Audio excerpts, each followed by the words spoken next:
राष्ट्रीय राजमार्ग यमुनोत्री से सटे स्यानाचट्टी में बनी अस्थायी झील का जलस्तर बढ़ने के कारण आज यमुना का पानी 2 मंजिला इमारतों तक पहुंच गया।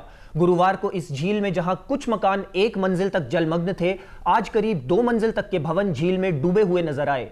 कुपड़ा गाढ़ लगातार यमुना नदी का मूल जल प्रवाह रोक रहा है, जिस कारण झील का भी जलस्तर घट और बढ़ रहा है। शुक्रवार की सुबह 6 बजे से 9 बजे के बीच झील का जलस्तर 1 मीटर तक कम हुआ, लेकिन उसके बाद से झील का जलस्तर फिर से बढ़ गया है। जिलाधिकारी प्रशांत आर्य स्वयं हालात का जायजा ले रहे हैं, तो वहीं यमुनोत्री विधायक संजय डोभाल भी स्थलीय निरीक्षण कर चुके हैं। एनडीआरएफ, एसडीआरएफ, स्वास्थ्य, राजस्व, पुलिस, खाद्य आपूर्ति और पीडब्ल्यूडी की टीमें लगातार राहत व सुरक्षा कार्य में लगी हुई हैं। जिलाधिकारी ने स्थानीय लोगों को आश्वस्त किया है कि प्रशासन हर जरूरी कदम उठा रहा है। झील को सुरक्षित तरीके से खोलने के लिए सभी एजेंसियां जुटी हुई हैं। स्यानाचट्टी में हमारे सारी टीमें आ चुकी हैं और मोटर बोट भी हमने रखी है जो यहाँ पे अस्थाई लेक बनी हुई है। इसमें जो पीछे मेरे घट गार्ड दिख रहा है, ये घट गार्ड में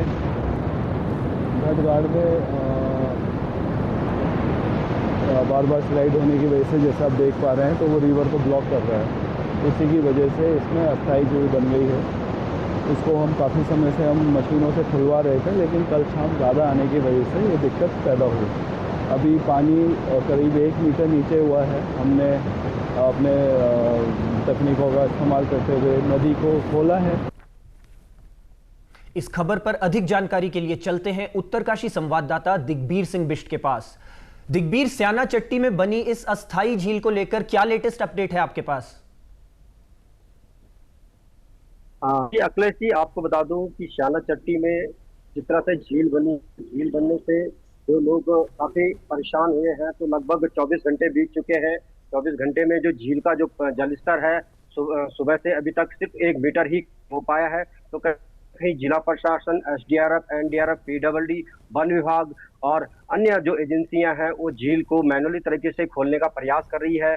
तो कहीं ना कहीं यही कह सकते हैं, एक राहत की खबर है कि जो 24 घंटे बीत जाने के बाद से जो यमुना का जलस्तर था, जिससे जो पूरा जो राजमार्ग पुल था पूरी तरह से जलमग्न हो गया था, तो कहीं यही कह सकते हैं एक राहत की खबर है कि 1 मीटर जो झील का जो जलस्तर था वो कम हो चुका है। तो धीरे धीरे जो जिला प्रशासन की तरफ से तमाम एजेंसियां लगी हुई है, उनको झील पानी कम करने में कहीं ना कहीं ये लोग अभी प्रयास कर रहे हैं। तो अब देखना यह होगा कि देर शाम तक ये झील का पानी कितना कम हो सकता है। वहीं लगातार जो एजेंसियां हैं वो मॉनिटरिंग कर रही है किस तरह से झील को कम किया जाए, तेजी से किया जाए। तेजी से भी करते हैं तो आगे की खतरा है, लेकिन इसको धीरे धीरे मैनुअली तरीके से इसको खाली करने का प्रयास किया जा रहा है। तो वहीं लगभग 150 परिवार जो स्यानाचट्टी में रह रहे थे वो पूरे उनको सुरक्षित स्थान पे रखा गया। और आपको बता दूं कि जो वहाँ पे जो अन्य जो भवन है, होम स्टे हैं, लगभग 2 मंजिले तक जो है वो पूरी इमारतें डूब चुकी थी। तो कहीं ना कहीं एक जो उत्तरकाशी जनपद है, इसे आपदा ग्रस्त ही जनपद कह सकते हैं। इससे पहले भी धराली में प्राकृतिक आपदा आई थी। प्राकृतिक आपदा आने के बाद जिस तरह से रेस्क्यू अभियान जारी है हवाई सेवाओं से, और वहीं दूसरी ओर गंगोत्री नेशनल हाईवे डबरानी और सोनघाट के पास मार्ग को खोलने का प्रयास बीआरओ को लगा हुआ है।